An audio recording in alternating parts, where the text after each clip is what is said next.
નમસ્કાર દર્શક મિત્રો, આજના વિડીયોમાં ફરી પાછું સ્વાગત કરું છું। આજ જે અમારો જય પટેલ વ્લોગ છે, આજની અંદર હું તમને બતાવવા જઈશ જે આદિવાસી લોકોના જે માતાજી છે દેવલી માળી। તો અત્યારે અમે ત્યાં પહોંચી ગયા છીએ અને આજના વિડીયો સાથે તમે બન્યા રહેજો। તો ચાલો જોઈએ।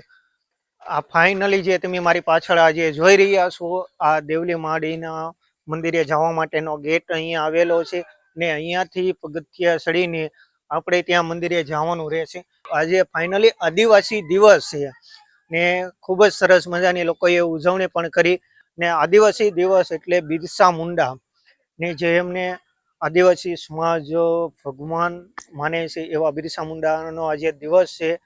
ખૂબ જ સરસ મજાની આ જે જંગલની છે આ ફરવાની ખૂબ જ મજા આવી રહી છે ને ખૂબ જ સુંદર વાતાવરણનો આ નજારો છે ને આપણે હવે અંદર જઈને થોડુંક બતાવવાની ટ્રાય કરીએ। તો ફાઇનલી જોવો છો તમે કે અમે જંગલની વચ્ચે પહોંચી ગયા છે અને જંગલની વચ્ચે આ દેવલી માતાજીનું આ મંદિર આવેલું છે ને સરસ અદ્ભુત આ કુદરતના કોળે આ સુંદરીય માણવાનો જે આ નજારો માણવાનો અદ્ભુત આવો મોકો મળ્યો છે ને આજ આપણે જે આ એક જે આદિવાસી લોકોના જે માતાજી છે એમના આપણે દર્શન કરવાના છીએ ને આજના વિડીયોમાં ઘણું બધું તમને નવું જોવા અને જાણવા મળશે। તો આજના વ્લોગ સાથે તમે કન્ટિન્યુ બન્યા રહીજો, ખૂબ જ મજા આવશે આજના વ્લોગ સાથે।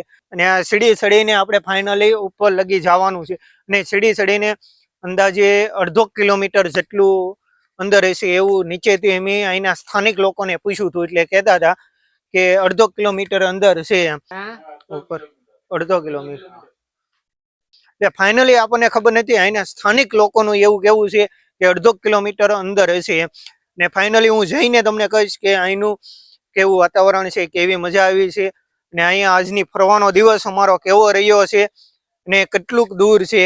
ટ્રેકિંગ એરિયા જેવું છે ભાઈ આમાં, ભાઈ જો આવી રીતે જંગલની વચ્ચે આ મંદિર આવેલું છે ને અત્યારે ટ્રેકિંગ કરી રહ્યા છીએ।